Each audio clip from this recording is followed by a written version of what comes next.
Okay, so let's just dive right in. How could something like presidential immunity, the human immune system, and some ancient Roman word puzzle, how could they possibly be connected? I mean, they seem totally random, right?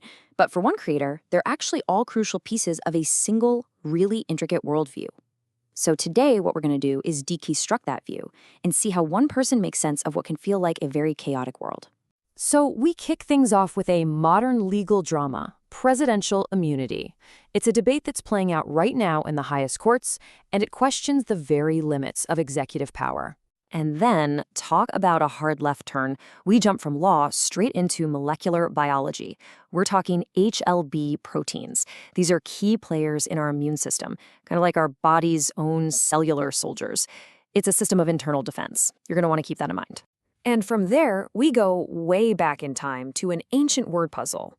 This is the Soter square, a 2,000-year-old Latin palindrome. It reads the same forwards and backwards, a symbol of cycles and, continuity. And just like that, boom, we're ripped out of the abstract and thrown right back into the courtroom. This quote, it just cuts through everything with this raw emotion. It's from a legal filing, and it's describing a battle against a judicial process that felt fundamentally, completely unfair. Okay, so presidential law, immunology, ancient puzzles, and a super high-stakes legal battle. What on earth is the connection here? How do these totally different pieces fit together into one cohesive worldview? That's the mystery we're unpacking. The answer, well, it begins with taking a really critical look at the world around us. The first thread that ties everything together is this deep analysis of the external systems that govern our lives, what he calls systems of control. This whole worldview really starts with a harsh critique, and you can hear it right here in the creator's own words. The argument is that our core societal structures, from schools to the economy, they aren't just there for organization. They're actually designed to foster obedience and to control us. Let's look at a concrete example. Money. In this view, it's not just a way to buy things. From the very beginning in 1690, when it was created to fund wars, all the way to 1957, when In God We Trust was added, the US dollar is presented as this evolving tool of state power, a way to project authority and ideology. But this critique goes even deeper than just institutions. It looks at specific psychological tools. For instance, something called the Alice in Wonderland technique, which is a method of manipulation that was actually found in declassified interrogation manuals. And the goal? It's to deliberately confuse a person's brain to make them way more suggestible. So here's how it works. Step 1, you interrupt someone's normal thought patterns with pure chaos. Step 2, you induce confusion. The brain starts to panic, searching for anything stable to hold on to. And that creates an opening for step 3, inserting a command or a belief, which the mind just accepts without any critical thinking. It's basically a direct bypass of your logic. And this idea of systemic control, it even extends to language itself. Using this quote from Noam Chomsky, the argument is made that words can be completely inverted, that in the US, the word libertarian has somehow come to mean its total opposite, advocating for power in the hands of private, unaccountable tyrannies.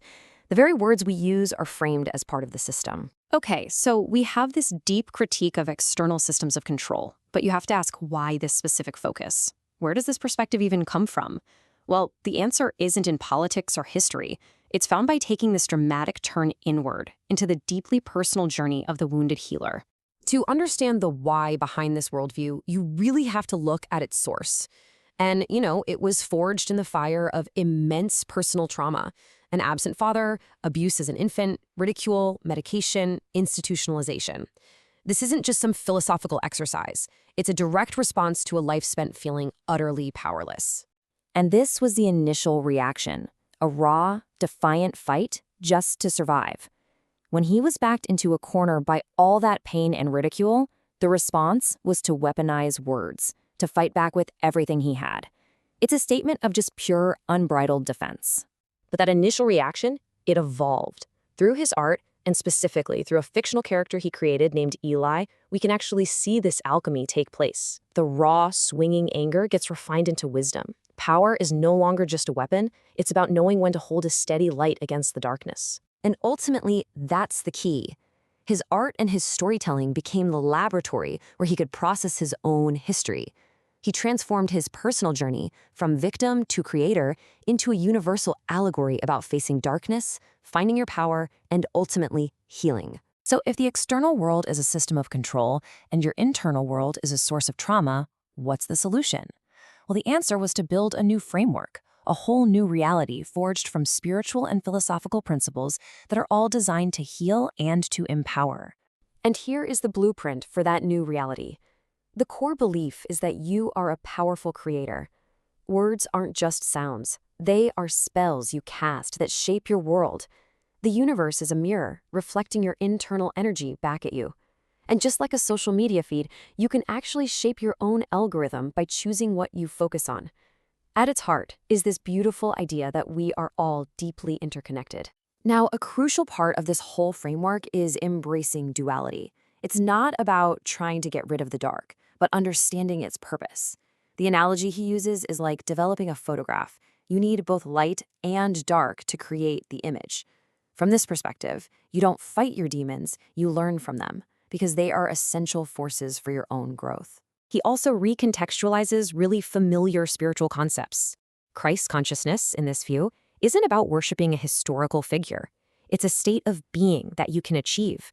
This profound realization that the entire universe exists inside of you. And you get there by moving through that overwhelming red sea of your emotions and pushing aside the stone of your own self-doubt. So the practical technique for getting to this state is all about disidentification. The idea is actually pretty simple. You are not your doubts. You are not your negative thoughts. You are the silent, neutral awareness that is just observing them. Creating that little bit of separation is the key to reclaiming your power from all that internal chatter. And this brings us to the ultimate conclusion of this worldview. After journeying through all the external systems of control and the internal landscapes of trauma and healing, the final destination is this profound sense of universal connection. This is what it all builds towards. He actually breaks down the word universe to reveal its meaning. One song. The idea is that all of existence, every single person, every molecule, every star, is part of a single harmonious composition. Remember all those disconnected pieces from the beginning? Presidential immunity, HLA-B proteins, the Satter square? They're just different notes in the exact same song. And so we end here. This whole explainer has really been about one person's method for finding harmony in the noise. But the final question isn't about him, it's about you. In this chaotic world of infinite information and endless signals, what's your method? How do you choose your notes to compose your own universal song?